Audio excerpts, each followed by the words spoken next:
I mean, yeah. I'll keep my questions to myself then. What? No. The zany science questions are my favorite part of this job. Okay. So did you watch Mythbusters growing up? Oh, yes. Like, that was my dream job until I canceled. I didn't like the reboot. Like, when they did the reboot with, like, the new guys. I liked when they were doing the search for Mythbusters. I didn't like, I don't know, I thought the myths weren't as good. Yeah, like, that was part of the problem with the show, is they covered a lot of good territory. Yeah. And that was, I think, one reason why the original show ended. What was, like, some of your favorite myths they did? Well, one of the ones that stuck with me was the water eater rocket. Yeah, that was really cool. Did you see the one where it's, like, powered by, like, gummy bears? I don't remember that one. Yeah, that was a good one. I always like the historical myths. Like, they did paper armor one time, and, like, Yeah. when you're, like, younger and, like, oh my gosh, I can make armor out of paper. That was really cool. Because, like, I was a blacksmith growing up, so I thought it was, like, really cool being able to make armor out of something other than metal. Yeah.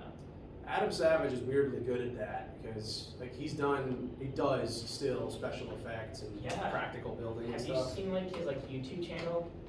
Tested. I love it. Like, he does the one-day builds and stuff. Like, Yeah. I think that's so cool. Yeah. The thing I'm remembering in this moment that he built was samurai armor out of trash can plastic. Yeah. Because it's already like curved into the right shape. You just gotta chop it into pieces and stitch it together.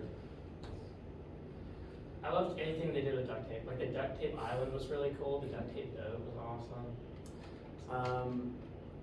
A similar kind of series, possibly, is, what do they actually call it? Hold on, I forgot the title.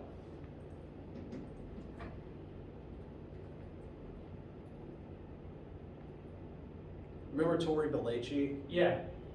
He did an Amazon show along with Richard Hammond from Top Gear Grand Tour called, I think it's The Great Escapists. Okay. Yeah. The pair of them are stuck on an island, and they like demonstrate all the things you can build with the stuff that you can scrounge up there. Yeah. It's part way between science and part way between, scripted shenanigans, because every episode is like, oh hey, this thing washed up, or oh hey, we need to make this thing. What convenient supplies exist, and then how do we string them together? That's pretty, yeah. So it's kind of cinematic. Like it's not science focused, but it's still cool to see what they get up to. It's great to see Tori again. Yeah, I liked when like they would do the myths and then sort of put their own spin on it. Like they did one like with Spy Car, and they ended up having to like make their own ways to like get out of a situation or like distract the driver. Like you always press a button and like I always thought those were cool. They did a show with Grant Imahara, Tori Belleci, and Carrie. I can't remember her last name. The three. That was sort of called the White Rabbit Project. I remember that show. I don't really remember what they got up to in it, but I remember it existed. I don't even remember why it was called White Rabbit. Yeah, neither do I. I watched like a few episodes.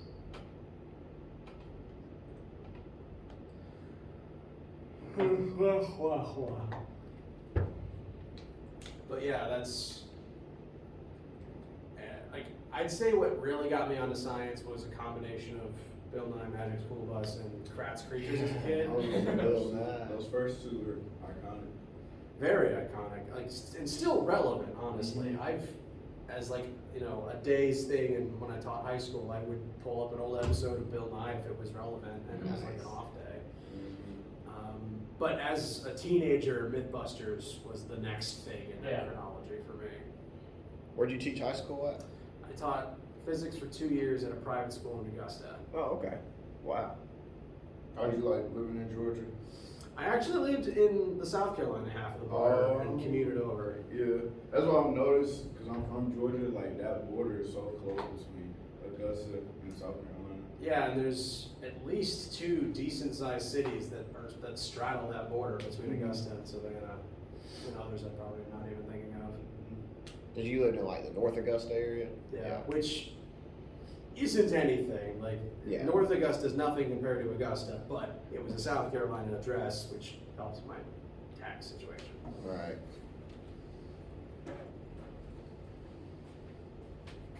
I like riding through there looking at the gypsy houses.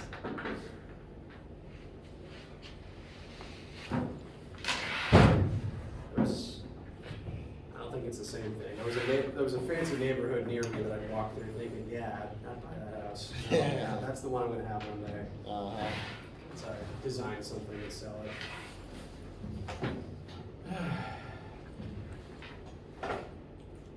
Any thoughts right now? I was gonna ask, so the assignment, compared to like the labs we do, would you say it's like the same amount of work or a little bit more? Probably less. Less? It's The take home? it's designed as one, review of linear motion, and two, pair that with doing the rotational stuff alongside the linear stuff. Okay. And my goal was for it to be done over a 2-week period because there's at least one question about torque, which I plan on introducing today, and one about angular momentum, which I may not get to talk about till Monday. Okay. It'd be a quick concept, but I loathe the idea of making something do before I ever teach you about it. That I have to talk about it before it's due. So it's a straightforward assignment. I just haven't gone over all the concepts on it yet. And let me hold on. Calendar. So today, Monday, and Wednesday, no normal lab. I'll be in the lab room helping people if you show up then for it. You don't have to, and you can ask during class or email me as well. But that's just additional time set aside where I'll be in there helping anyone who shows up. Furthermore, keep in mind, test 1 does start in a week. That doesn't mean you have to take it in a week because it's being given Friday the 3rd, Monday the 6th, and Wednesday the 8th. But it does start that day. It does start on the 3rd. Now, up until then, we've got today where we're going to close out most of Chapter 4. Monday, where we'll review all of Chapter 4, practice some more things, and make absolutely certain Chapter 4 is closed out. And then between the rest of Monday and Wednesday, test review, looking over your study guides and stuff. Cool. And then you can take the test either lab on Friday, lab on Monday, lab on Wednesday, and then you'll get your grade back on Friday. Cool. I will be lecturing during lecture period those days, because again, the test is during lab time. I will be lecturing on those days, and the goal is for you to bring test review questions as the first priority, and if no one brings questions, I'm gonna have to teach, and it's gonna be on Chapter 5, which isn't on the test. So, bring questions. Yeah.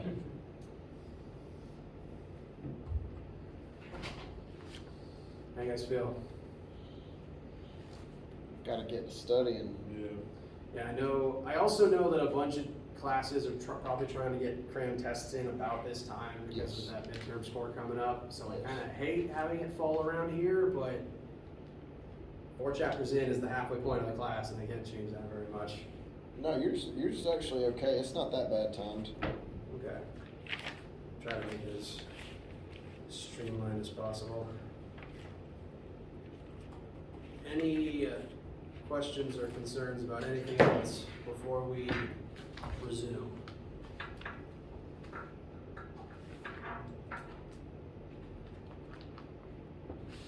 All right. Well, last time we talked about centripetal force and centripetal acceleration. This is the idea that every object wants to normally move in a straight line, but sometimes if there is a force acting on an object that wants to move in a straight line, and it works.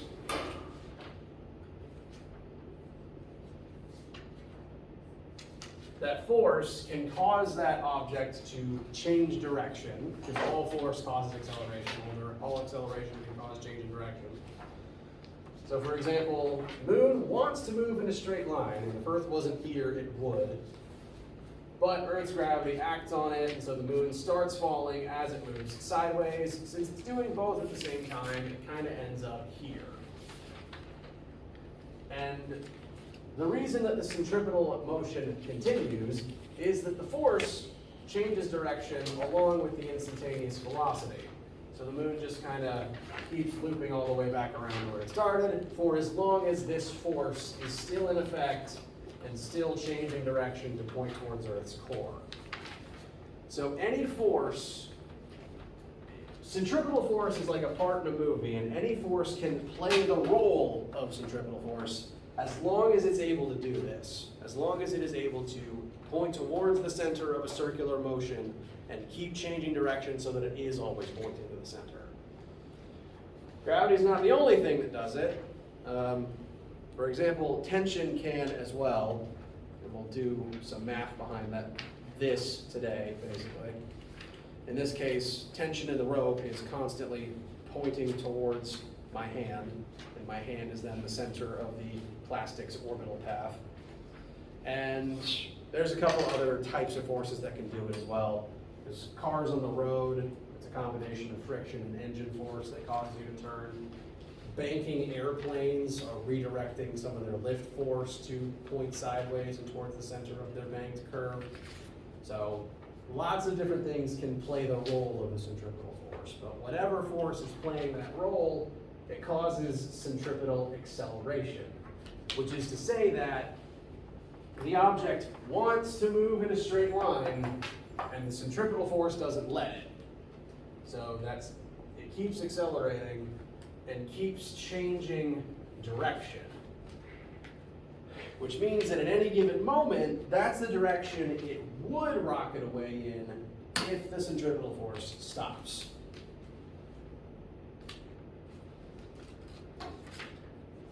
As an example,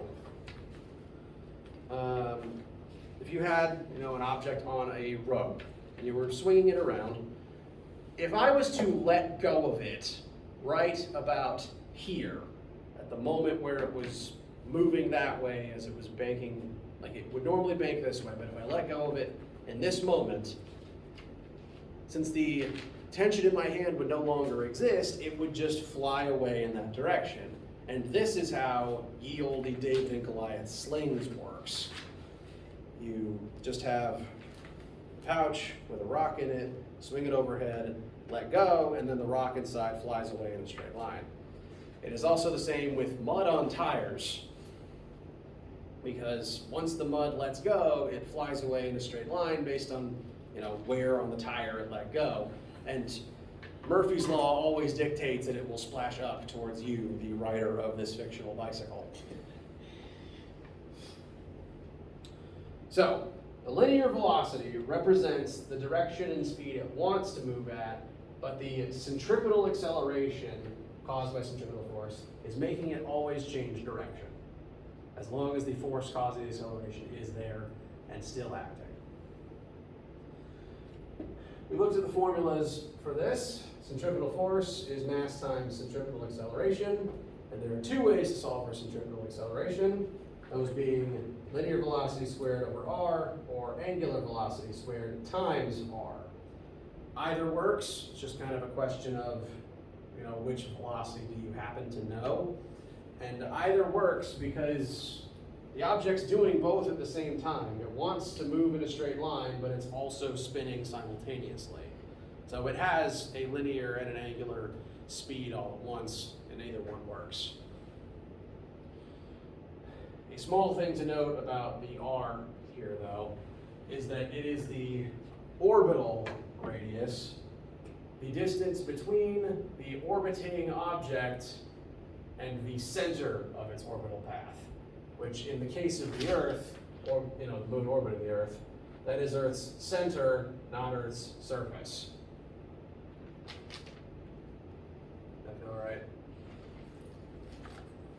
Okay. Now, that only really comes into scale for planets. For just this, it's just orbiting around this one fixed point right here.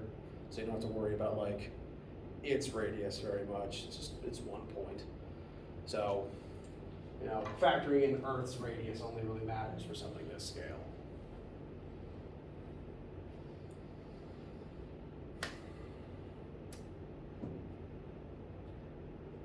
Questions before we use this information? All right. Now, one thing I want to demonstrate in this upcoming example is the difference between all three of the accelerations we've talked about in this chapter.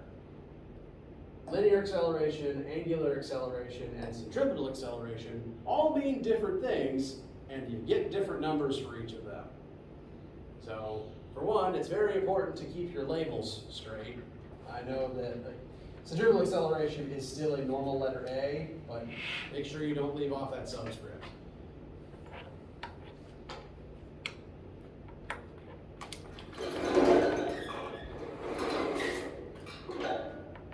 Now, speaking of David and Goliath slingshots,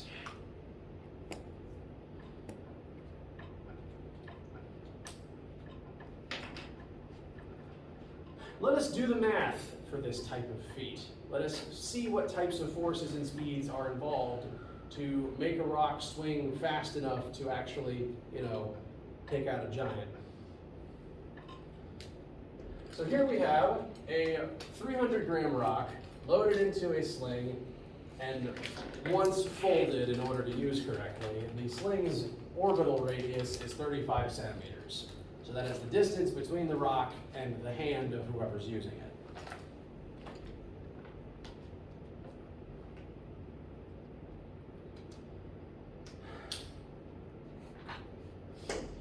Now, David is able to take this rock from rest up to a final linear speed of 50 meters per second.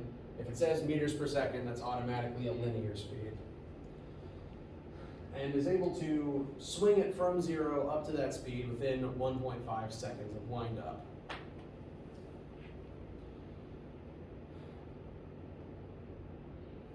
Once again, this represents the speed that the rock wants to fly away at in a straight line. But it's in the sling. The sling is going to exert some centripetal force upon it and keep it moving in a circle until it is released.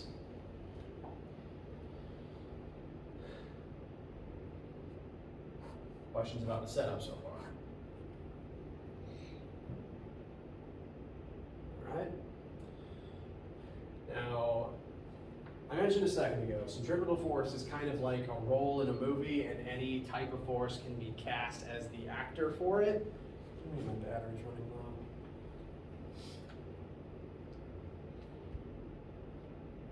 low. In this specific case, the force that has been cast in that role is tension within the ropes of the sling. So in a second, eventually, when we're asked to solve for tension, we can solve for centripetal force, and that will be the tension in this scenario. Similarly, if we were to do that ask a similar question for find the force of gravity causing this, we solve for centripetal force, gravity's acting as that centripetal force. So our first question, what is the linear acceleration of this particular rock? Thoughts on how to find that with the information we have?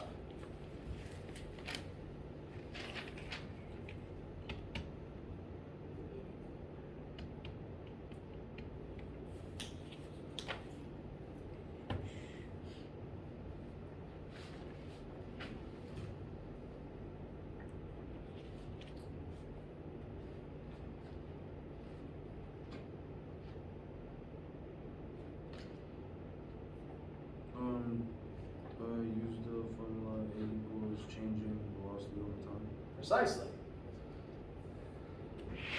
We do know the change in the stone's linear speed goes from rest to 50. That happens in 1.5 seconds. So this will tell us the linear acceleration of the rock. Delta anything is always final minus initial, so 50 minus 0 over our time of 1.5, and that should come out to 33.3 repeating meters per second squared. So that is the rate of change of the linear speed as this process takes place.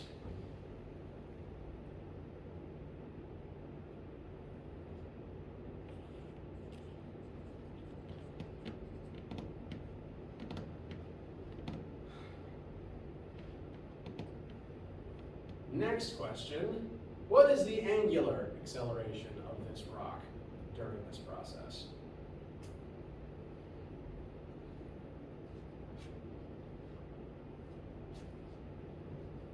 We gotta find,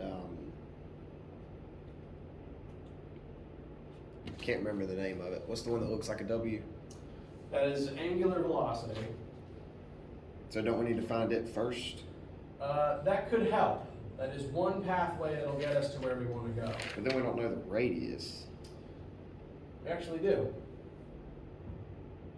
Oh, of the rock, yeah. Okay, so we can do velocity.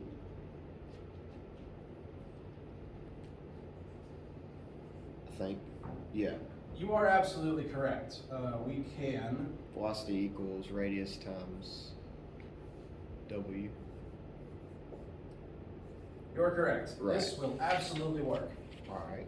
We can convert the final linear speed into final angular speed, and then use the angular version of the same formula from a second ago to find angular acceleration. Totally valid. That is guaranteed to work. Equally valid, you see how this formula converts a linear thing into an angular thing? Right. There's one of those for acceleration too. You had, again, good instincts, Oh, I see. I see. but I've been doing this for a while, so I just know there's a shorter way. Gotcha. Always like a shortcut.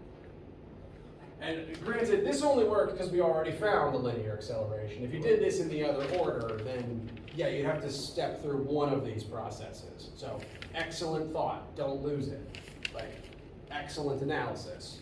In fact, I'll even do it both ways to prove it works. We can just do it the easy way. That'll be. Okay. I mean, I'd rather just do it the easy way.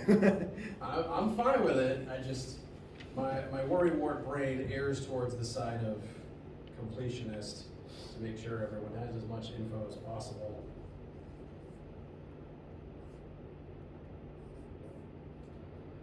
The alpha using this conversion should come out to, did it last class and I don't remember. It's 95 something,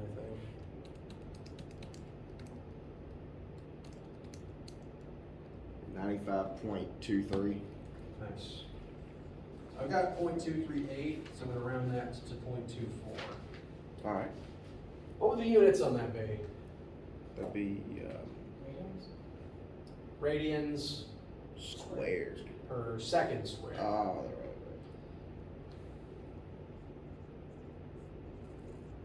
But yes, the angular ones use radians instead of meters, but if there's a seconds or a second squared under the normal version, that's still there in the angular version. So this is a different number for a different type of acceleration. And this represents the change in the spin of the particular object. It's initially not spinning, and then it accelerates this many radians every single second until it reaches its top speed. So these two are different because they fundamentally represent two different things. Now, for that new type of acceleration, we also want the centripetal acceleration of the rock. And there's only, well, there's technically two formulas for that, but this is the only place that we can get it right now. So this is our, well, part of this is our only option. And you can, again, use either one of these two end pieces depending on if you know V or omega. So finding omega would be pretty helpful, actually, because you could use the other one too if you wanted to. But we also have linear V, so I'm going to stick with this part for now. So you only have to do one part or the other. You don't have to do. Correct. The two parts equal each other. Oh, sweet. So one or the other will get you to exactly the same place. In fact, I could plug in, like, this middle part will even transform into the end part if you take the conversion factor and plug it in instead of velocity. Gotcha. So it's literally just the same thing, but a slightly different flavor. All This way is just a little bit easier. Easier in that we don't have to solve for omega first. Right. When you do this as long as me, you try to find ways to save pencil strokes. I'm with it for sure.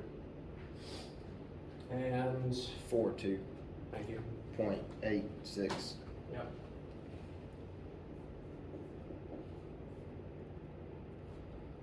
All right, 7,142 and change.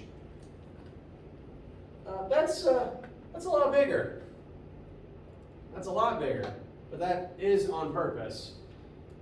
One, again, demonstrating all three of them represent different things, and that's why they all have different numbers here. What the centripetal acceleration represents is how much the stone's direction changes every single second. And every second, the rock goes through like probably multiple laps of that circle. It changes direction so many times in a single second. And it takes a big acceleration and a lot of force to make that happen. This would not be nearly as impressive if the stone was any slower, or if the sling were any longer, because the shorter the rotational radius, the more it has to change direction every single second. If it was a much bigger radius, it may not finish one whole lap and it wouldn't be changing direction quite as much. Notice again, the R term is on the bottom here. So would that be something like maybe revolutions per second? This would be like angular speed, radians per second, is synonymous with, well, at least analogous to revolutions per second. Gotcha. Yes. The more times it spins, the more times it has to change direction on its linear velocity, therefore the more acceleration is needed to make that happen. And if you are moving faster in a smaller circle, that takes more acceleration, and as we're about to calculate, even more force. So what's the units on our centripetal acceleration? That is an excellent question. And the way that I remember this is, the letter we write for this is a English A, not a Greek alpha. And for that reason, its units match the other English A. Okay. It's still meters per second. All right. Because it represents the change in direction of the linear speed as it's orbiting. So now we're about to find centripetal force. Correct. And conveniently, we know the object's mass and we know the centripetal acceleration. So this is basically just using the force formula. We're just going to find the force that causes this acceleration. And tension is playing the part of that force, so we are solving for the tension in this case. Do we plug in 300 grams? No, we gotta have, what is it, kilograms? Correct. So 3? Not quite. Kilo is 1,000 times bigger than base. 0.3, my bad. Yep. I understand the way I change my numbers, I tend to like using centimeters and grams as the unit that need to be changed. And That way this it's one the same. jumps twice, this one jumps 3 times. Right. It's like centi, cent, and century, it's all base 100. Whereas kilo is base 1,000. And, well, even after this conversion, it's still gonna be a whole lot of force that causes this. Memory serves, it's about 2,100 newtons.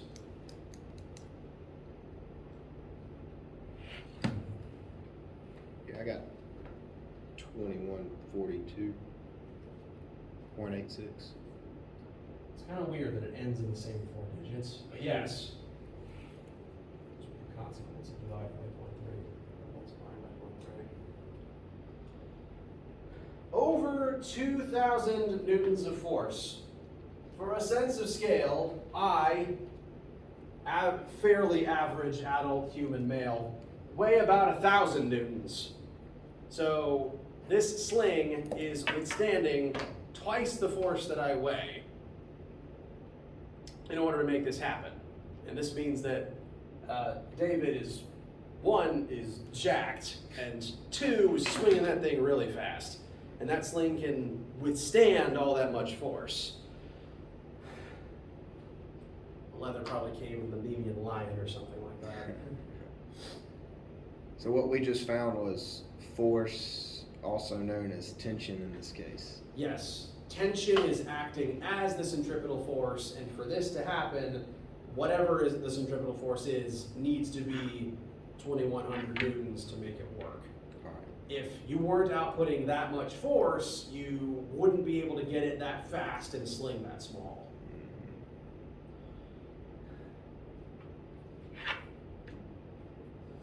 But if this is like representative of how the story goes, because like some people think it would take about that much force to make the slings, to make the rock move that fast, and it would need to move that fast and exert that much force to, you know, kill a very large, strong human on impact. And yeah.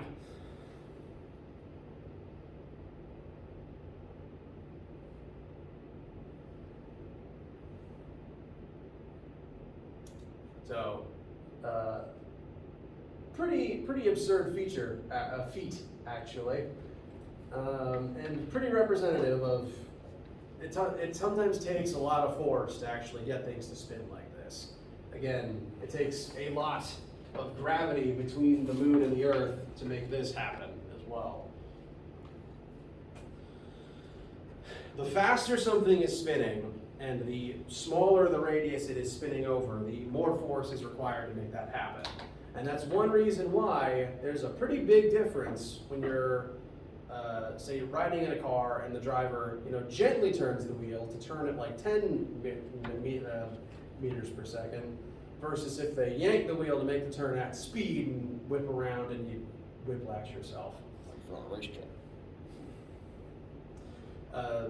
That's one reason why racetracks actually tend to have banked turns, so that there's less wheel yanking involved and more just riding the bank all the way through and maneuvering around your opponents.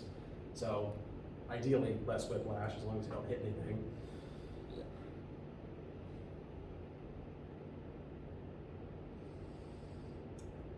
How's this one feel? It's all right. Okay. Oh, another example of how nutty these forces can get. Has anyone ridden the UFO ride at the fair? Yeah, and like, you can like go like, Yeah. put your feet up on the wall, yeah. The big human centrifuge, basically. Yeah. Same basic thing is happening. While you're spinning around in that, your body wants to eject through the wall, but the wall is pushing you into the ride. So the force acting as centripetal force in that case is actually the wall of the machine holding you in, pushing you towards the center. And the faster it spins, the more the force increases until eventually, depending on the ride, I've been on ones where sometimes you the slab you're leaning against levitates off the ground. Yeah. Yeah. Because at that point, the force holding you into the cage is even stronger than gravity pulling you down. And like the friction cements you to the wall harder than you want to fall. Does not make you dizzy? Are you spinning around? Oh, Yeah, I you're got spinning, and then once the ride gets going, the thing will go up and you'll get stuck to the Yeah. padding. Mm-hmm. I don't think I can do it now. I did it like in middle school. I can do it. Yeah, like one guy undid his like belt and was like going across the wall. They stopped the ride, but still, it's pretty cool. Yeah, you can do it, and it's similar to that actually. That basic idea, the idea that instead of having it like spinning flat on the ground, the scientists have theorized that you could basically take that, rotate it, and put it in space, and have it constantly spinning. But rather than it being flat and pressing you up against the wall, it instead creates artificial gravity where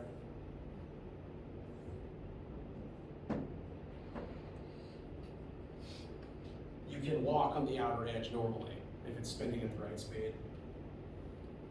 If you've ever played Halo or Mass Effect, the Ring Worlds and the Citadel use this principle.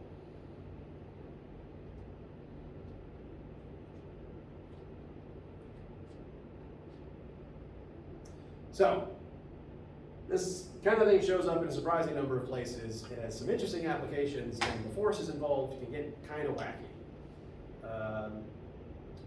This is the reason that pilots undergo extreme G-forces when turning.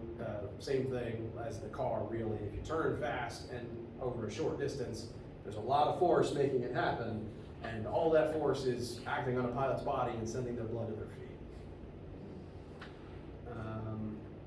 Trying to think of another case where it shows up, but that's probably the most famous one.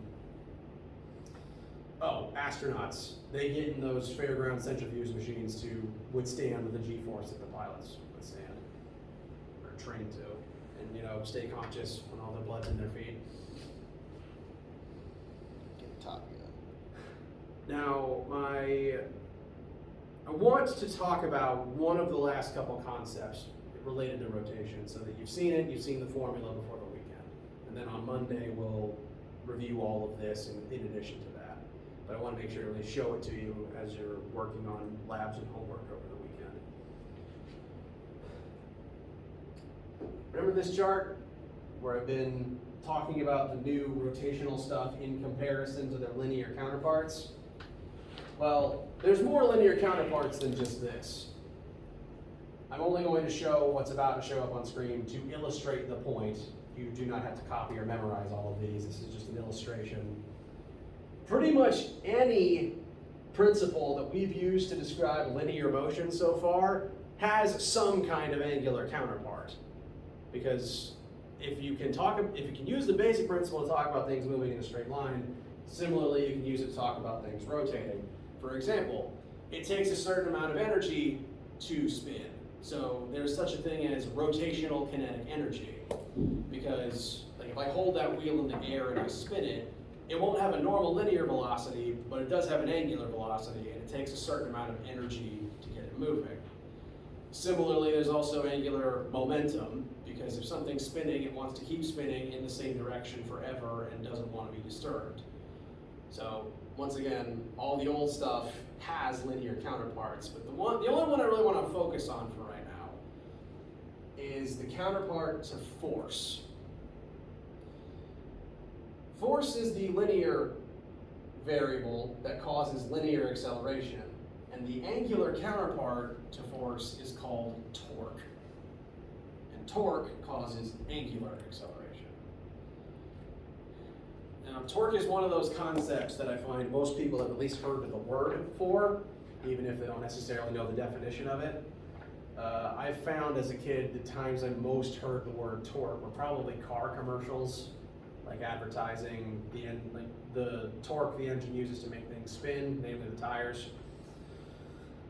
And that's honestly, they don't really define it for you, but they are using the word right, thankfully. Where's my water? Torque is one of those things, one of those physics principles that you use every day without realizing.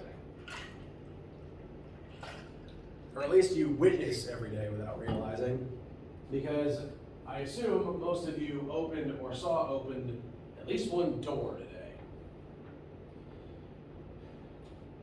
Definition of torque says, I'm actually going to slide forward and put the formula on the board. If you exert a force some radius away from an axis of rotation, then you generate torque that causes angular acceleration instead of linear acceleration. Normal linear force creates linear acceleration, but if you exert that force a distance from a pivot point, you generate torque instead, and that torque causes angular acceleration. It makes things spin instead of move in a straight line. The reason this happens with doors is all Western doors have hinges on one side, and note the doorknob is some measurable radius away from those hinges. So every time you grab the doorknob and exert force on it, usually backwards or forwards, that force is exerted a distance away from the hinges. You generate torque, and that torque makes the door spin instead of move through the wall in a straight line.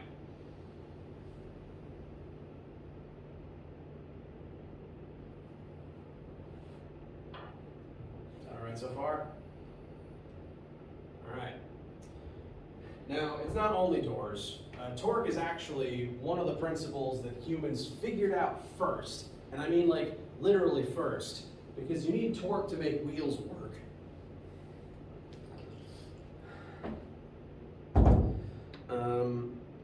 If I am holding the wheel by this handlebar, I'm exerting a force on it, but what is the radius between the place I'm applying that force and its axis of rotation?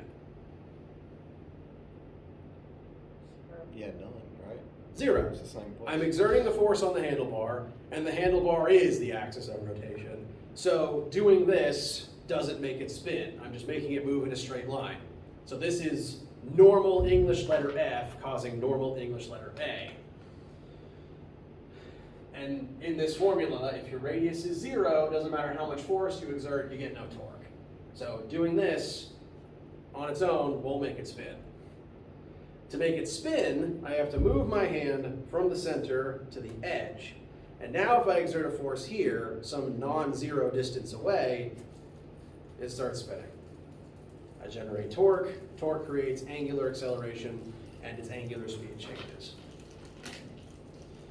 And this is true not only if you are holding the wheel in your hand, but also if it is rolling on the ground.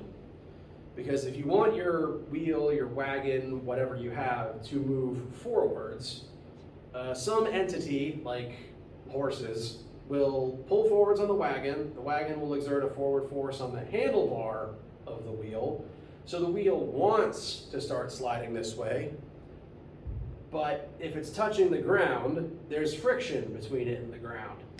And if the whole wheel wants to slide this way, the friction is going to point this way.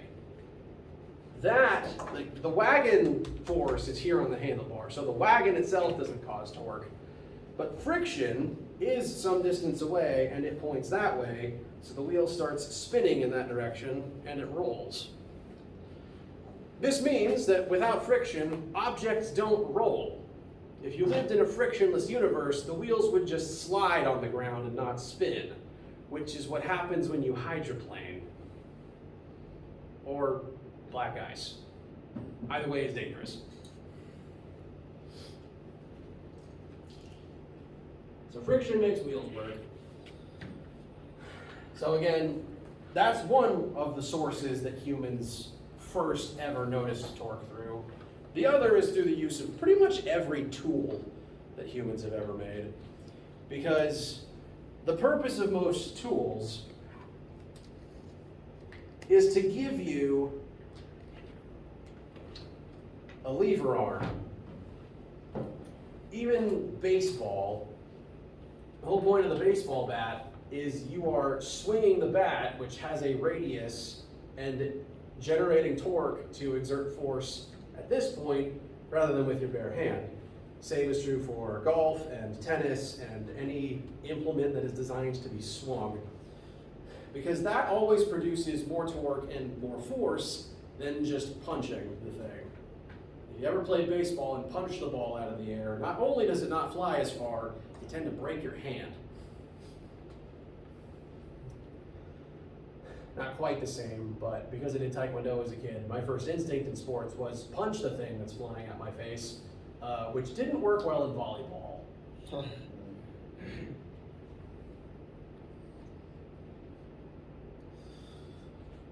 So, baseball bat, tennis racket, etc. Lever arm radius increases the torque you generate. The longer the radius, the more torque you create, and that's why like heavy-duty tools tend to be just longer. If you're ever having a hard time like screwing something into place with a screwdriver, get a longer screwdriver. Same with a wrench. Longer wrench, more torque.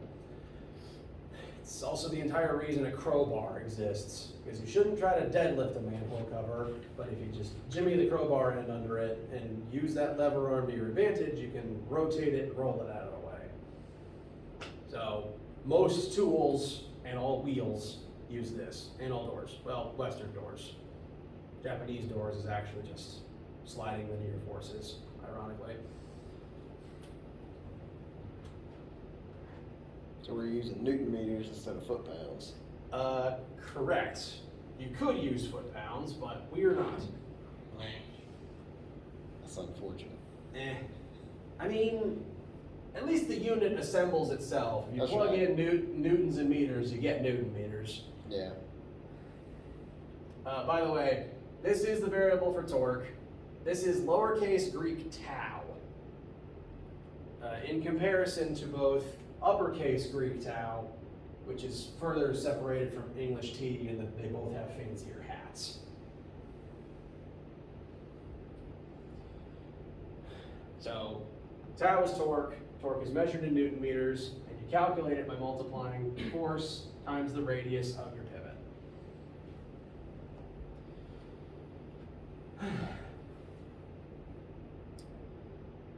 So, very quick sort of practice question.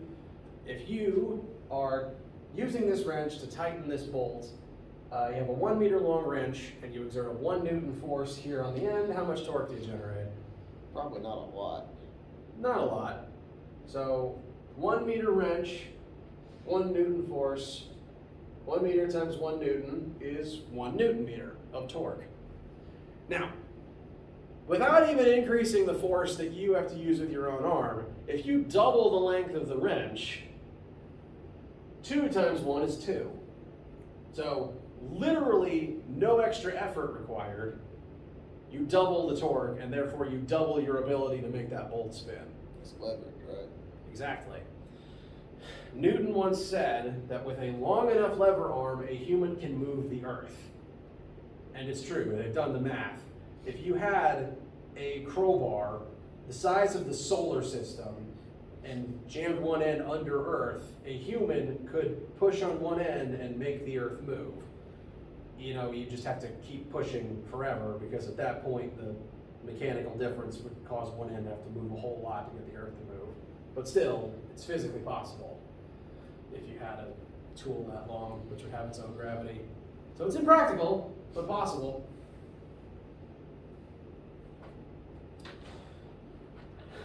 This is in direct contrast to if you eschewed using a wrench and simply try to tighten it with your bare hands. Because rather than a 1 or 2 meter long fulcrum, the rotation of pivot would just be the width of the bolt with your fingers on it, which would be like 0.1 meter, and you generate 0.1 Newton meter of torque for your troubles. So you'd have to work 10 times harder. So use your tools. Tools are great. Humans invented them for a reason. Questions? So Monday test review, or no? Monday, Chapter 4 review. Gotcha. We'll practice everything up till now, including torque and centripetal force, and just all of it, really. And that will segue directly into test review on the tail end of, at the very least on Wednesday. Okay. You guys feel comfortable? Sure. All right. Anyone need anything for right now? Do you have any copies of the assignment sheet? Oh, for the take-home lab? Yeah. I do. They're in the lab room, and I can go get that. Okay. So we'll go to the library and print it You out. want one too? Absolutely. Yeah, let me cut off the camera. I'll get those. Thank you. And in addition to that, also for the record, have a great weekend. Yeah, you do fine.